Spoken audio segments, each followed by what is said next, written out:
આજે આપણે બનાવીશું ફુદીનાની સિરપ. જો ફુદીનાની સિરપ રેડી હશે તો આપણે કોઈ પણ ડ્રિંક બનાવીને તૈયાર કરી શકશું. 1 કપ ફુદીનો લીધો છે મેં અહીંયા. 2 થી 3 આઈસ ક્યુબ એડ કરીને પેસ્ટ બનાવી લઈશું. પેસ્ટ બનીને રેડી થઈ ગઈ છે તો આપણે બાકીની પ્રોસેસ કરીશું.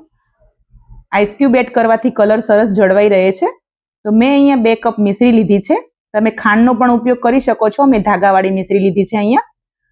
તો પેનમાં આપણે 2 કપ મિશ્રી લેવાની છે, 1 કપ પાણી લેવાનું છે અહીંયા.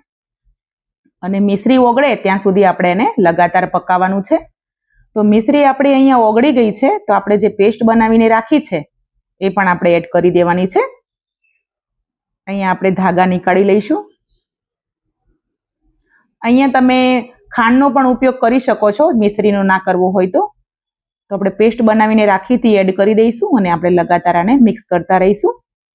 જો આ રીતે આપણે સિરપ બનાવીને ઘરે રેડી રાખીએ તો ગમે ત્યારે કોઈ મહેમાન આવ્યા હોય અથવા તો આપણને ઈચ્છા થઈ હોય કે આપણે કંઈક ડ્રિંક પીવું છે તો ફટાફટ બની જાય છે. જો બનાવવાનું હોય તો આપણને આળસ આવતી હોય છે અને બનાવેલું રેડી હોય તો ફટાફટ બનાવીને પી શકીએ છીએ.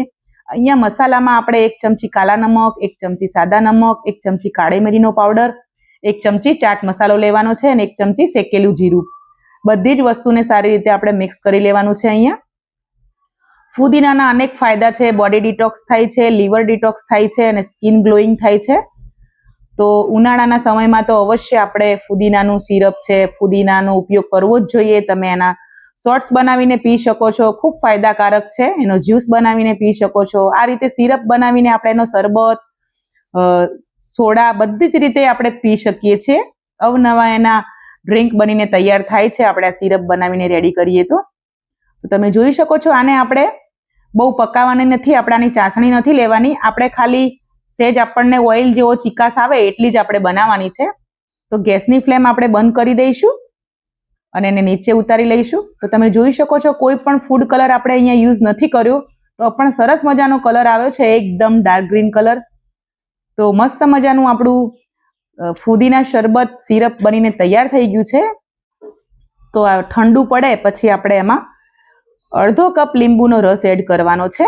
અહીંયા આપણે 1 કપ ફુદીના લીધા હતા એના માટે આપણે અડધો કપ, એ જ કપથી મેજર કરવાનું છે. અડધો કપ લીંબુનો રસ એડ કરવાનો છે જેથી કરીને પ્રિઝર્વેટિવનું પણ કામ થશે અને ટેસ્ટમાં પણ બેસ્ટ. લીંબુ પણ બહુ જ સારું છે શરીર માટે. તો અહીંયા આપણે જે મસાલો બનાવ્યો હતો એ એડ કરી દેવાનો છે અને આવી એરટાઇટ નાની બોટલ હોય એમાં આપણે સિરપ એડ કરી દઈશું. અને આ સિરપથી તમે નવા ડ્રિંક બનાવીને પી શકો છો. સોડા એડ કરો તો ફુદીના લીંબુ સોડા બની જશે.